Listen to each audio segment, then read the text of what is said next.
नमस्कार दोस्तों, सुबह सुबह की सबसे पहली बड़ी खबर में आपको बताएंगे कि राहुल गांधी बोले हिमाचल की सरकार चोरी नहीं कर पाएंगे। मोदी जी कहां आपदा में 9,000 करोड़ रुपए नहीं दिए और पीएम मोदी कहते हैं मेरा भगवान से डायरेक्ट कनेक्शन है, लेकिन आखिरकार जनता के लिए काम करेगा कौन। इसी प्रकार दूसरी बड़ी खबर में आपको बताएंगे कि 4 जून आजादी का होगा भाजपा को अंतिम विदाई। अखिलेश यादव का दावा, जीत रहा है इंडिया गठबंधन और यहां पर भाजपा की उड़ा दी है नींद। इसी प्रकार तीसरी बड़ी खबर में आपको बताएंगे कि जौनपुर में स्ट्रांग रूम के बाहर ईवीएम में भरा मिली ट्रक मिलने से हड़कंप, भर के सपा कार्यकर्ता और खोल दिया कई बड़ी बात। और इसी प्रकार चौथी बड़ी खबर में आपको बताएंगे कि बनारसी में समस्या ही समस्या, गंदा पानी पी रहे लोग, पहले से ज्यादा लग रहा है जाम। जी हाँ दोस्तों, इसी प्रकार पांचवी बड़ी खबर में आपको बताएंगे कि पीएम मोदी के घर में प्रियंका और डिंपल यादव का शक्ति प्रदर्शन, काशी की सड़कों पर दिखा सपा कांग्रेस समर्थकों का लाखों के हुजूम का भीड़। जी हाँ दोस्तों, जिस भीड़ को देख करके भाजपा की उड़ गई है नींद।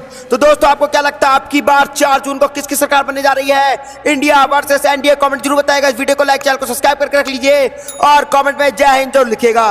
रुक करते हैं पहली खबर की तरफ। राहुल गांधी बोले हिमाचल की सरकार चोरी नहीं कर पाएंगे। प्रधानमंत्री मोदी का आपदा में 9,000 करोड़ रुपए नहीं दिए, पीएम कहते हैं मेरे भगवान से डायरेक्ट कनेक्शन है। जी हाँ दोस्तों, यहाँ पर राहुल गांधी ने पूरी तरीके से हिमाचल में मोदी सरकार को घेर लिया है और कांग्रेस के नेता राहुल गांधी ने हिमाचल दौरे पर रहे और सबसे पहले उन्होंने सिरमौर के नाहन में शिमला लोकसभा सीट से कांग्रेस उम्मीदवार विनोद सुल्तानपुरी के समर्थन में रैली की। इसके बाद वह ऊना पहुंचे, यहाँ उन्होंने हिमपुर लोकसभा उम्मीदवार सतपाल राजदा के समर्थन में रैली की और राहुल गांधी ने कहा कि प्रधानमंत्री मोदी ने अंबानी और अडानी जैसे 22 परिवारों को 16 लाख करोड़ रुपए कर्ज माफ कर दिए और हिमाचल को आपदा में हुए तबाही से उबारने के लिए 9,000 करोड़ रुपए अभी तक नहीं दिए।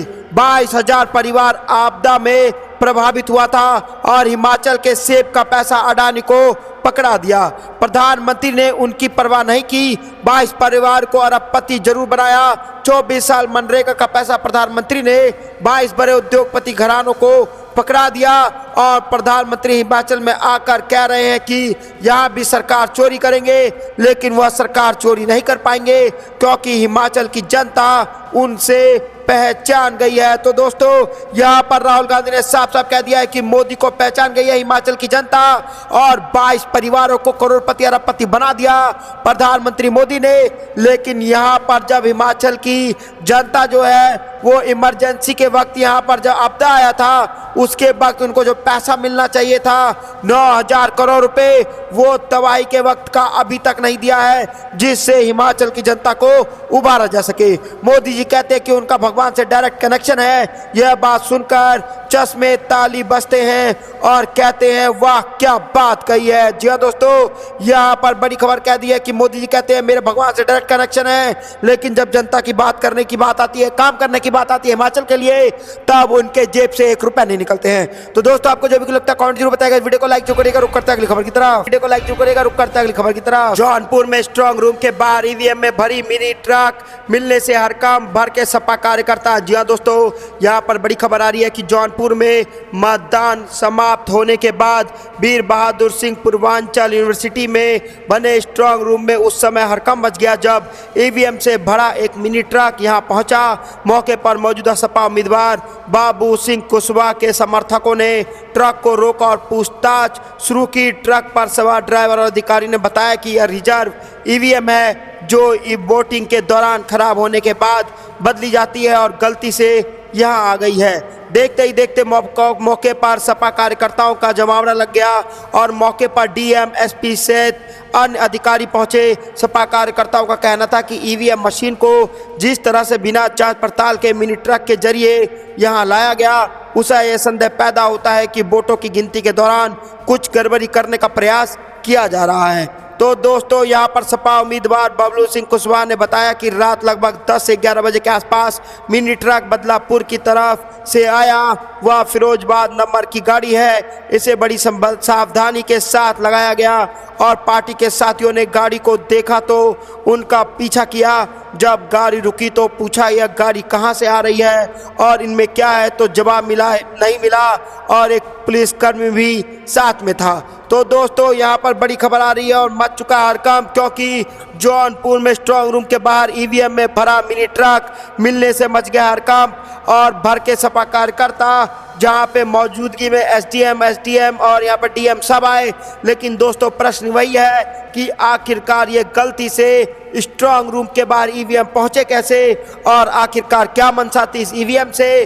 कहीं वोट चोरी का तो नहीं था या काउंटिंग से पहले कोई बड़ी गड़बड़ी करने का था? जी हाँ दोस्तों, यहाँ पर कुछ भी हो सकता है। आपको क्या कुछ लगता है कमेंट जरूर बताएगा। वीडियो को लाइक जो करेगा रुक करता है अगली खबर की तरफ। बनारस में समस्या ही समस्या, गंदा पानी पी रहे लोग, पहले से ज्यादा लग रहा जाम, अजय राय बोले बड़ी बात। जी हाँ दोस्तों, यहाँ पर बड़ी खबर आ रही है। लोकसभा चुनाव 2024 के लिए चुनावी प्रक्रिया जारी है। 6 चरण में चुनाव हो चुके हैं, वहीं 7वें चरण में 1 जून को मतदान होना है। अगर यूपी की बात करें तो यहाँ 77 सीटों पर मतदान हो चुका है, केवल 13 सीटों पर मतदान बचा हुआ है। इन 13 सीटों में सबसे हाई प्रोफाइल सीट बनारसी है, जहां से पीएम मोदी बीजेपी के उम्मीदवार हैं, वहीं कांग्रेस से अजय राय उम्मीदवार हैं। और अजय राय ने यूपी तक एक खास बातचीत में पीएम मोदी और भाजपा को लेकर के जमकर हमला बोला है। अजय राय ने कहा कि बनारस में समस्या ही समस्या है, आज भी बनारस गंदा पानी पी रहा है, पहले जाम लगता था उससे ज्यादा अब जाम लगता है। पीएम मोदी ने अपने 10 साल के कार्यकाल में यहाँ कोई भी फैक्ट्री नहीं लगवाई, बेरोजगारी बढ़ गई है और कोई रोजगार भी नहीं दिया। यहाँ हर कोई पीएम मोदी को काम का जान रहा है और उन्हें कैसे 10 साल तक यहाँ के लोगों के विकास के लिए कुछ भी नहीं किया, ये सब जनता को पता है। कांग्रेस प्रत्याशी ने यह भी कहा कि पीएम मोदी ने सभी काम गुजराती लोगों के लिए किए हैं, सारे काम वहाँ के लोगों को दिया है, छोटे से बड़े सभी ठेकों को अपने गुजराती मित्रों को दे दिया। जो काशी विश्वनाथ कॉरिडोर है वह भी पीएम मोदी ने गुजरातियों को दे दिया। यहाँ के लोगों को केवल जिंदगी के नारे और लगाना और स्टिकर लगाने का काम दिया है। जी हाँ दोस्तों, यहाँ पर साफ साफ अजय राय ने बोल दिया है कि जिंदाबाद के नारे और स्टिकर लगाने का काम बनारस के लोगों को दिया गया है, क्योंकि सारे ठेके मोदी जी जो हैं वो गुजरातियों को दे देते हैं। वोट हमारा राज तुम्हारा, ये कैसे चलेगा? गुजराती मित्र जो आदेश करते हैं वह उनकी ही बात मानते हैं, चाकरी करने के लिए बनारस के लोग नहीं है। जी हाँ दोस्तों, यहाँ पर नौकरी चाकरी करने के लिए से बनारस के लोग नहीं है, बल्कि ठेका भी बनारस के लोग कर सकते हैं, बिजनेस भी बनारस के लोग कर सकते हैं। लेकिन सरकार जो है ये सारे ठेके सारे बिजनेस सरकारी बिजनेस वो सिर्फ गुजरात के हाथ में दे देती है और यहाँ पर यूपी को रोजगार देने का काम नहीं कर रही है। तो दोस्तों यहाँ पर बनारस में समस्या ही समस्या है और राज हमारा, यहाँ पर वोट हमारा राज तुम्हारा नहीं चलने वाला है और अब की बार होने वाला है सत्ता पलट और इंडिया की गठबंधन की बनने जा रही है सरकार। जी हाँ दोस्तों, आपको जो भी लगता है कमेंट जरूर बताइएगा, वीडियो को लाइक जरूर करिएगा। रुक करता है अगली खबर की तरफ। पीएम मोदी के घर में प्रियंका डिम्पल का शक्ति प्रदर्शन, काशी की सड़कों पर दिखा सपा कांग्रेस समर्थकों का हुजूम। जी हाँ दोस्तों, यहाँ पर बड़ी खबर आ रही है कि लोकसभा चुनाव 2024 का आखिरी चुनाव संग्राम शुरू हो गया है। इसके तहत 7वें चरण में देश की 57 लोकसभा सीट पर 1 जून को वोटिंग होगी। इन 57 लोकसभा सीट में से एक प्रधानमंत्री नरेंद्र मोदी का संसदीय क्षेत्र यानी बनारस भी है। पीएम मोदी ने 13 मई को काशी की गलियों में एक बार रोड शो किया था और 14 मई यहाँ पर बनारसी सीट से तीसरी बार अपना नामांकन दाखिल किया था। और वहीं आज काशी में कांग्रेस नेता प्रियंका गांधी और मैनपुरी से लोकसभा सांसद डिम्पल यादव ने एक बार रोड सभा शो किया है और प्रियंका गांधी और डिम्पल यादव ने इस रोड शो में सपा कांग्रेस कार्यकर्ताओं का एक भारी हुजूम देखने को मिला है। प्रियंका गांधी वाड्रा और डिम्पल यादव ने काशी में अपने रोड शो की शुरुआत दुर्गा कुंड स्थित मां दुर्गा के मंदिर में पूजा करके आशीर्वाद लेके किया है। इस दौरान बनारसी सीट से इंडिया गठबंधन के प्रत्याशी अजय राय भी मौजूद रहे। अजय राय 2014-2019 में भी पीएम मोदी के खिलाफ बनारसी सीट से चुनाव लड़ चुके हैं। तो दोस्तों यहाँ पर मोदी जी के घर यानी कि बनारस के रोडों पर प्रियंका गांधी और डिम्पल यादव ने शक्ति प्रदर्शन कर दिया और लाखों की भीड़ सपा कांग्रेस समर्थकों का हुजूम यहाँ पर इकट्ठा हुआ, जिसको देख करके यहाँ पर भाजपाइयों की उड़ गई है नींद, क्योंकि यहाँ पर आखिरी चरण में चुनाव है 1 जून को और यहाँ देखा जा रहा है कि कांग्रेस क्या कहे कि इंडिया गठबंधन भारी भीड़ जमा कर रही है अजय राय के लिए। और अजय राय से पहले भी यहाँ चुनाव लड़ चुके हैं, हार गए थे, लेकिन अब की बार अजय राय बुलंदी के साथ खड़े हैं और यहाँ पर बार बार कह रहे हैं कि महंगाई और बेरोजगारी बड़ा मुद्दा है। जो भी ठेके थे, जितने भी ठेके थे गुजरातियों को पकड़ा दिए गए। आखिर आखिरकार ऐसा कैसे हो सकता है कि किसी भी बनारसी में इतना हिम्मत नहीं है जो ठेका लेकर के सरकारी काम यहाँ पर करवा सके, और ऐसे ऐसी बातें यहाँ पर कर रहे हैं जिसको सुन करके भाजपा की उड़ गई है नींद। आपको जो भी कुछ लगता है दोस्तों कमेंट जरूर बताएगा, वीडियो को लाइक जो करेगा। रुक करता अगली खबर की तरफ। हाई स्कूल एग्जाम के नतीजे देख भाजपा पर बिफरे कमलनाथ, कहा राज्य में शिक्षा महत्वहीन होती जा रही है। जी हाँ दोस्तों, यहाँ पर बड़ी खबर आ रही है मध्य प्रदेश से कि मध्य प्रदेश में लोकसभा चुनाव के बाद अब शिक्षा को लेकर के भाजपा और कांग्रेस के बीच जमकर राजनीति बयानबाजी हो रही है। पूर्व मुख्यमंत्री कमलनाथ ने निशाना साधते हुए कहा कि मध्य प्रदेश में शिक्षा का स्तर काफ़ी गिरता जा रहा है। मध्य प्रदेश में शिक्षा महत्वहीन होता जा रहा है।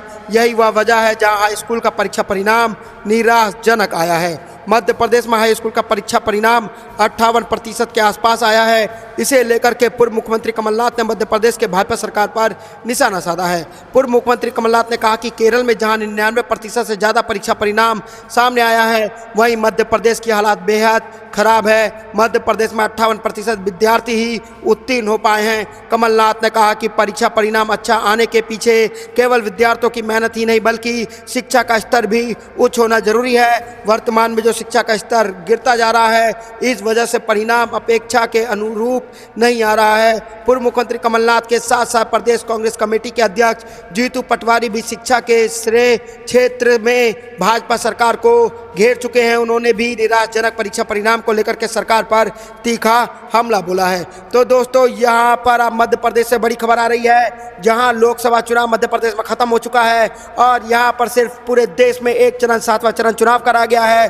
वहीं अब मध्य प्रदेश में बड़ा खेला होने जा रहा है और कांग्रेस ने बुरी तरीके से शिक्षा को लेकर के भाजपा को घेर लिया है और कह दिया है साफ साफ कि हाई स्कूल एग्जाम के नतीजे देख भाजपा पर बिखरे खुद कमलनाथ, कहा राज्य में शिक्षा महत्वहीन होती जा रही है। जी हाँ दोस्तों, यहाँ पर शिक्षा का महत्व मध्य प्रदेश में खत्म होता जा रहा है। जहाँ केरल जैसे राज्य में 99% तक बच्चे उत्तीर्ण हुए हैं, वहीं मध्य प्रदेश में 58% ही छात्र है वो उत्तीर्ण हो पाए हैं। और यहाँ पर शिक्षा का जो प्रणाली जो काम कर रहे हैं वो बहुत घटिया किस्म के हैं और यहाँ पर सही से शिक्षा नहीं दी जा रही है। तो दोस्तों, यहाँ पर मध्य प्रदेश में शिक्षा को लेकर के मध्य प्रदेश में कमलनाथ ने घेर लिया है भाजपा सरकार को। आपको जो भी लगता है कमेंट जरूर बताएगा, वीडियो को लाइक जरूर करिएगा। रुक करता है अगली खबर की तरफ। नोटबंदी और अग्निवीर योजना पर वोट क्यों नहीं मांगते पीएम मोदी, अशोक गहलोत का प्रधानमंत्री मोदी पर निशाना। जी हाँ दोस्तों, यहाँ पर राजस्थान के पूर्व सीएम अशोक गहलोत ने पीएम मोदी पर निशाना साधा है और अशोक गहलोत ने एक्स पर लिखा, यह आश्चर्यजनक है कि प्रधानमंत्री श्री नरेंद्र मोदी ने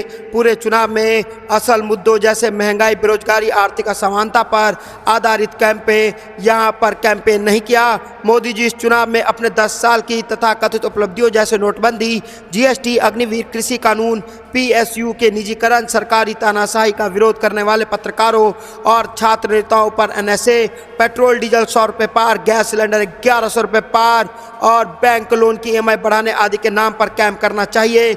आखिर जनता को उन्हें अपनी इस उपलब्धियों को गिनाना चाहिए जिससे जनता इसे ध्यान में रख करके वोट कर सके। तो दोस्तों, यहाँ पर अशोक गहलोत ने बुरी तरीके से घेर लिया है और उल्लेखनीय है कि कांग्रेस का आरोप है कि पीएम मोदी चुनाव में सिर्फ हिंदू मुसलमान ही कर रहे हैं। पीएम मोदी का भाषण सिर्फ मुसलमान पर ही होता है, जबकि शिक्षा, स्वास्थ्य, रोजगार और जनहित से जुड़े मुद्दे नहीं होते हैं। ऐसे में सिर्फ मुसलमानों को ही टारगेट किया जा रहा है, जबकि राष्ट्रीय चुनाव है। ऐसे में राष्ट्रीय मुद्दों पर पीएम मोदी का भाषण होना चाहिए, लेकिन पीएम मोदी मंगलसूत्र, भैंस और हिंदू मुसलमान कर रहे हैं। तो दोस्तों, यहाँ पर बुरी तरीके से घेर लिया अशोक गहलोत ने मोदी सरकार को।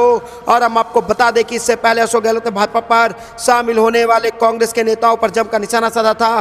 पूर्व सीएम अशोक गहलोत ने कहा था कि एक तो भाजपा की हालत पहले ही खराब थी, बाद में जनता ने अपना अस्तित्व खो चुके कांग्रेस नेताओं को शामिल करके चुनाव में भाजपा ने अपनी हालत और खराब कर ली है। और चूंकि उन नेताओं के कार्यकर्ता पहले से निराश थे, जिन नेताओं का पार्टी और जनता से कोई अस्तित्व ही नहीं रहा, ऐसे नेताओं को भाजपा में शामिल होते रहे। अशोक गहलोत ने कहा कि ऐसे नेताओं को जब कहीं भी सुरक्षित भविष्य नजर नहीं आया तो वह भाजपा में चले गए।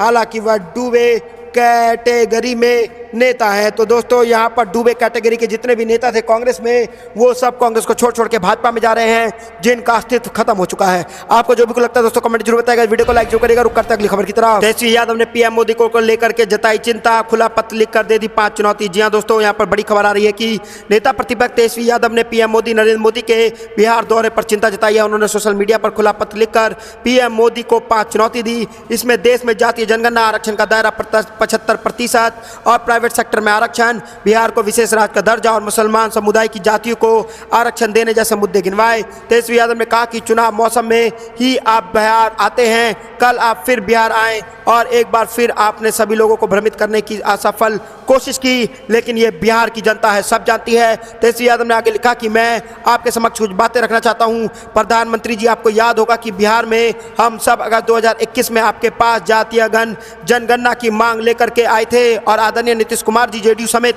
और भी दल मेरे इस मांग से पक्ष में थे। जातीय जनगणना का प्रस्ताव मेरे ही पहल पर सर्वसम्मति से बिहार विधानसभा में पास कराया गया। हम सभी ने मिलकर आपसे यहाँ पर जातीय जनगणना कराने को कहा, लेकिन उस टाइम आप चुप रहे और वहाँ पर मांग की थी, लेकिन आपने एक कदम हमारी यह मांग ठुकरा दी थी। हम सबको पीड़ा हुआ और आपकी संवेदन शून्यता से लेकर यहाँ पर, लेकिन क्या ही कहें। तेजस्वी यादव ने आगे लिखा कि जब हम बिहार में सरकार में आए तो हमने सरकार में आते ही राज्य के खर्चों पर जातीय जनगणना सर्वेक्षण कराया। उनकी हकीकत से आप भी अवगत कराए गए। प्रधानमंत्री जी, हमसे उस सर्वेक्षण को आलोक